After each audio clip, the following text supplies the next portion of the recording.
The world is dark, and light is precious. Come closer, dear reader. You must trust me.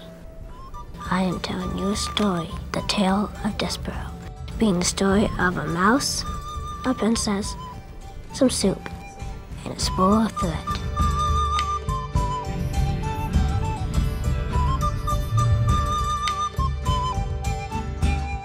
My name is Dot Walukowitz, and I've taught for 25 years in Anchorage, Alaska, in elementary school. Teachers do have a great deal of work, and you just can't deal with each individual student. And we have used paired readers from the community.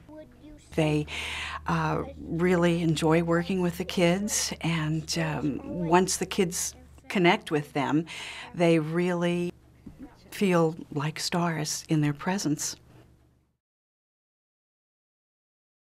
I volunteer because it's fun to do, and I like learning new stories with these kids. And some of these stories I've never heard in my life. Despero's sister Merlo took him into the castle library, where light came streaming in through tall, high windows and landed on the floor in bright yellow patches. This way, small brother, she said as she crawled onto the pages of the book. Good. First a bite of some glue, and then follow it with a crunch of the paper and these squiggles. They are very tasty. Good job. Despero looked down at the book, and something remarkable happened. The shapes arranged themselves into words, and the words spelled out a delicious and wonderful phrase. Once upon a time. Good job. Thank you. You know, they'll just sit and listen for 15 to 20 minutes, and these children will read, and it just it reinforces their reading ability. Despero, Despero, Despero, Despero, Despero. He crept closer and then closer still until he was sitting right at the foot of the king.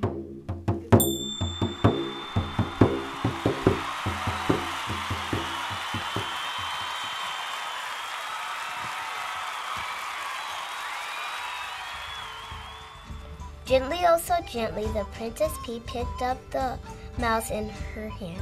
She cupped him in her palm and scratched his oversized ears. You have lovely ears, the pea said to him. They are like small pieces of velvet. Put it down, the king commanded. Mice are rodents. They are related to rats. You know our own dark history with rats. The pea shuddered. Good job.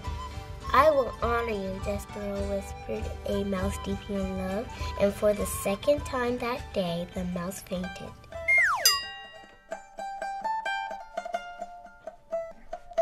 A lot of children have a great deal of personal difficulty. A lot of their parents are very, very busy, and education isn't always their top priority.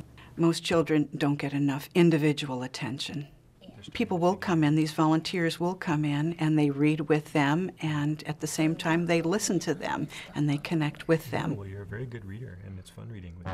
When Despero awoke, he was cupped in the large calloused hand of a human, and he was staring into the fire of one match, and beyond the match there was a large dark eye looking directly at him. Okay, what do you think's gonna happen with Despero? He turned into a human.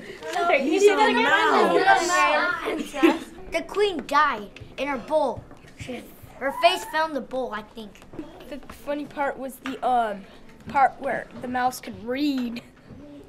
A lot of these children aren't stimulated at home to read, but once these children get into a book, they connect with that, and it becomes habit forming. And if they don't do that consistently, you know, it just doesn't become a habit. Reading needs to become a habit.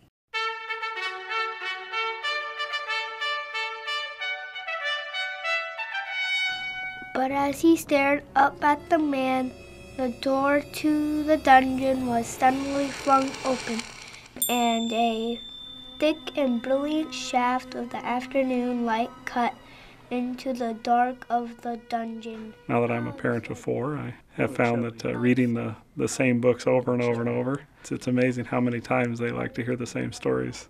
Give him small comforts, shouted a voice at the top of the stairs, and a red cloth was thrown into the light. The cloth hung suspended for a moment, bright red and glowing, and the door was slammed shut.